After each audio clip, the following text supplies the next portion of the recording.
Talvez você tenha feito constantemente estas perguntas.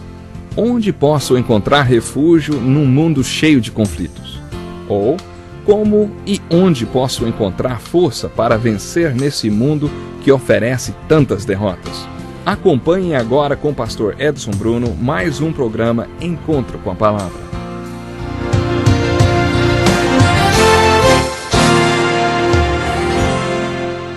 Seja bem-vindo ao nosso Encontro com a Palavra. Estamos estudando a carta de Paulo aos Romanos. Estamos no capítulo 3, abordando o conceito de justificação. Já comentamos que aos olhos de Deus, ser justificado é mais do que ser perdoado. Ser justificado aos olhos de Deus não é como se o pecado não tivesse acontecido. É mais do que isto. Ser justificado nos torna aos olhos de Deus justos como o próprio Jesus Cristo. Deus olha para você e vê uma pessoa tão justa como o filho dele. É muito importante entender que no versículo 22, Paulo afirma que esta justiça pela fé em Jesus Cristo é para todos e está sobre todos os que creem. No Velho Testamento, encontramos o conceito de expiação, que significa que os pecados eram cobertos. Eles continuavam ali, mas estavam cobertos. Pois bem, o conceito de justificação é mais profundo. Ser justificado é ser revestido com a justiça de Jesus Cristo, ao colocarmos nele a nossa fé e a nossa confiança. Somos revestidos da justiça dele. Este é o significado da palavra justificado. Esta é uma das palavras mais belas do Novo Testamento. Na parábola do capítulo 18 do Evangelho de Lucas, Jesus confirmou a verdade da justificação. O ensino de Jesus foi que qualquer homem, mulher ou jovem que diga Deus tem misericórdia de mim, que sou pecador, pode sair justificado. Este é o Evangelho. Estas são as boas novas. Esta foi a mesma mensagem que Paulo deixou na carta aos Romanos. O que Paulo faz nesta carta aos Romanos é dizer como tudo acontece. Como Deus faz isto? O que envolve? E o que eu preciso fazer para ter certeza de que fui justificado? Esta é a mensagem da carta de Paulo aos Romanos. No capítulo 3 você encontra um versículo familiar para muita gente, mesmo para aqueles que não entendem muito bem esta carta. É o versículo 23. Todos pecaram e estão destituídos da glória de Deus. Agora vamos focalizar nosso estudo para dois termos deste versículo: pecado e glória de Deus. Deus providenciou a salvação através de Jesus Cristo porque sabia que nem em 1 milhão de anos seríamos suficientemente justos para nos salvar ou para atingir o seu padrão de justiça. Imagine que um dos requisitos de Deus para que fôssemos justos fosse que todos pulássemos até a lua. Quer dizer, impossível. Sabe de uma coisa? Parece que é mais ou menos isto que Paulo está dizendo. O padrão de justiça de Deus é impossível de ser alcançado. Você jamais conseguiria ser suficientemente justo. Todos nós somos pecadores e precisamos da graça de Deus. Uma das razões por que os primeiros capítulos de Romanos incomodam algumas pessoas é porque elas pensam: nunca roubei, nunca matei, nunca subornei, não sou pecador. Já ouvi várias vezes: não consigo me convencer de que eu seja um pecador. Uma vez uma amiga me disse: se você vai ensinar sobre os primeiros capítulos de Romanos, então eu não vou participar desse estudo. Ela não queria ouvir que é pecadora. Uma das razões por que isto acontece é porque as pessoas não conhecem o significado da palavra pecado. Existem várias palavras na Bíblia para pecado. Uma das definições de pecado é ser insuficiente, não atingir o objetivo. Quer dizer, você não foi suficiente, não atingiu o objetivo. Mas qual é o padrão? Em vários lugares da Bíblia encontramos a exortação para amar ao Senhor nosso Deus de todo o nosso coração, alma e com todas as nossas forças e amar nosso próximo como a nós mesmos. Como podemos medir isto? Como podemos calcular qual é o padrão que Deus quer para nós? Aprendemos que tudo o que fazemos deve ser feito para a glória de Deus. E agora, o que você acha disto? Você acha que este é um bom padrão? Nós não somos suficientes. Este é o conceito da palavra destituídos do versículo 23. Outra palavra muito importante encontra-se no versículo 25 do capítulo 13 de Romanos. Deus o ofereceu como sacrifício para propiciação mediante a fé. Propiciação. Deus anunciou que Jesus seria a propiciação pela fé no seu sangue. Esta é uma questão essencial do Evangelho que muita gente ignora. Foi por isso que iniciamos esse estudo com o desafio. A sua fé está baseada na razão ou na revelação? Muita gente usa a palavra propiciação como sinônimo de expiação. Isto pode não fazer nenhuma diferença para você, mas a diferença existe. Expiação é quando a culpa do pecado é aliviada. Propiciação é quando a ira de Deus é apaziguada. Paulo começou com este pensamento quando disse que a ira de Deus foi revelada contra toda impiedade e injustiça do homem. Ele conectou esta ideia a outro pensamento. Isto tinha que ser resolvido. Muita gente nas igrejas acha que isto é meio primitivo, porque parece com aquelas antigas religiões cujos deuses tinham que receber o sacrifício de animais para que a ira deles fosse aliviada. Elas não aceitam que Deus seja assim e por isso preferem a palavra expiação no lugar de propiciação. Esses teólogos e religiosos não se importam com o significado do original grego, porque simplesmente não creem em Deus, não creem em um Deus assim. Vou dizer uma coisa a mais, esta ideia não é baseada em revelação, mas na razão, porque essas pessoas não acham que seja possível que o Deus do nosso Senhor Jesus Cristo, o Deus vivo e verdadeiro, seja esse tipo de Deus.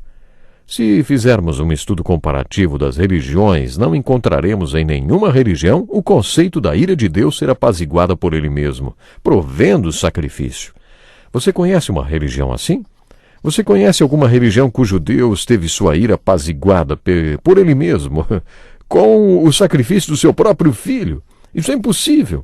Você já ouviu falar de um Deus, eu falo aqui em letra minúscula, de um Deus que tivesse pensado nisto antes da fundação do mundo? Quando mergulhamos nesse estudo e na argumentação de Paulo, descobrimos que Deus é o autor de tudo isso. Descobrimos que Deus, o nosso Deus, doou o seu próprio Filho para nos justificar. Esse é Deus. Esse é Deus. Quem matou Jesus Cristo? Muita gente já falou que os judeus foram os assassinos de Jesus Cristo e por isso eles sofreram muita perseguição. Alguns dizem que foi Roma, mas quando lemos, por exemplo, o capítulo 53 de Isaías, encontramos o seguinte: certamente ele tomou sobre si as nossas enfermidades e sobre si levou as nossas doenças. Contudo, nós o consideramos castigado por Deus atingido e afligido. Mas ele foi traspassado por causa das nossas transgressões, foi esmagado por causa das nossas iniquidades. O castigo que nos trouxe paz estava sobre ele, e pelas suas feridas fomos curados. Todos nós, tal qual ovelhas, nos desviamos. Cada um de nós se voltou para o seu próprio caminho. E o Senhor fez cair sobre ele a iniquidade de todos nós. Quem fez cair sobre Jesus a iniquidade de todos nós? Deus Pai. Puxa, já mergulhamos bastante nesse pensamento de Paulo e na revelação que Deus lhe deu, não é verdade?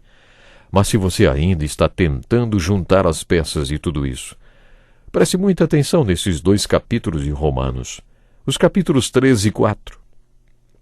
Quando chegarmos ao capítulo 5, você verá que Paulo afirmou que somos justificados por um plano de Deus. Deus é o autor deste plano. Tudo veio dele. A graça de Deus é a fonte deste plano. E a graça de Deus é o amor e a bondade de Deus, a vida de Deus, a essência de Deus. A graça de Deus quer dizer que não merecemos nem conquistamos nada. Foi Deus quem nos deu. A graça de Deus é o maior plano descrito por Paulo. A cruz de Jesus Cristo, ou literalmente como Paulo diz, o sangue de Jesus Cristo, é base desta justificação. Está tudo baseado no sangue de Jesus Cristo, na sua morte na cruz. Quando João Batista apresentou Jesus, disse: vejam, é o Cordeiro de Deus que tira o pecado do mundo. Quando Paulo afirmou que isto foi testemunhado pela lei e pelos profetas, estava se referindo a todos aqueles sacrifícios de animais. Quando o pecador punha a mão sobre a cabeça de um daqueles animais e o sacerdote lhe explicava que o pecado tinha sido colocado sobre a cabeça do animal, e então o animal era sacrificado. Todos aqueles sacrifícios de animais eram uma figura, eram tipos, símbolos do Cordeiro que viria de Deus um dia e que faria o sacrifício que tiraria todo o pecado do mundo. Foi isto que Paulo quis dizer quando afirmou que a lei e os profetas eram testemunhas. Como você vê, o sangue de Jesus Cristo, o sacrifício de Cristo, é a base desta justificação, e a fé é o princípio que torna tudo parte de nós. Veremos esta ideia reforçada em todos os capítulos desta carta. Como enxergar tudo que Paulo diz e compreender o seu ensino e ter certeza de que sou justificado? Como tenho certeza que fui declarado justo? A resposta é fé. Fé é o princípio que faz tudo isto real para nós, e a ressurreição de Jesus Cristo é a garantia de que o sacrifício foi válido. E por isso você pode dizer que as nossas obras são a prova de que a fé é válida. Mais uma vez, este plano de justificação apresentado por Paulo nos capítulos 13 e 4 de Romanos afirma que Deus é o autor, a graça é a fonte, o sangue de Cristo é base e a ressurreição é a garantia. A fé é o princípio que torna isto tudo meu, e as obras são a prova de que minha fé é válida. Preste atenção nisto quando estudar os capítulos 3 e 4 de Romanos. Infelizmente não poderemos continuar porque o nosso tempo já está acabando, mas vamos considerar o que vimos até agora como uma introdução. Leia os versículos 21 a 31 do capítulo 3 de Romanos com atenção e procure responder as perguntas. Que evangelho era este do qual Paulo não se envergonhava? Que evangelho era este que ele estava ansioso para pregar? Que evangelho era este que o fazia se sentir em dívida enquanto não o pregasse para todo mundo? Que evangelho é este? Este evangelho, conforme você entende, é baseado em revelação? Segundo Paulo, tudo isto foi revelado. Ou está baseado na razão, hein? Você entende o que é o evangelho de acordo com a argumentação de Paulo na carta aos Romanos? Você acredita neste evangelho da maneira como Paulo apresentou na carta aos Romanos e como foi apresentado na palavra de Deus? Acho que todos nós devemos responder a essas perguntas à medida que estudamos uma passagem tão importante das Escrituras Sagradas. Hoje nós vamos ficar por aqui, mas no próximo programa vamos continuar estudando. Há muitas preciosidades ainda que serão reveladas para nós com a ajuda do Espírito Santo. Deus lhe abençoe. Que lição importantíssima. Obrigado, pastor Edson Bruno. Prezado ouvinte, coloque em prática o que você ouviu aqui. Sem dúvida, sua vida será grandemente abençoada. Este é um estudo escrito pelo Dr. Dick Woodward, na voz do pastor Edson Bruno. Escreva-nos e solicite o material. Nosso endereço é Encontro com a Palavra, Caixa Postal 2011, CEP 89201-970, Joinville, Santa Catarina. Até o nosso próximo encontro com a Palavra.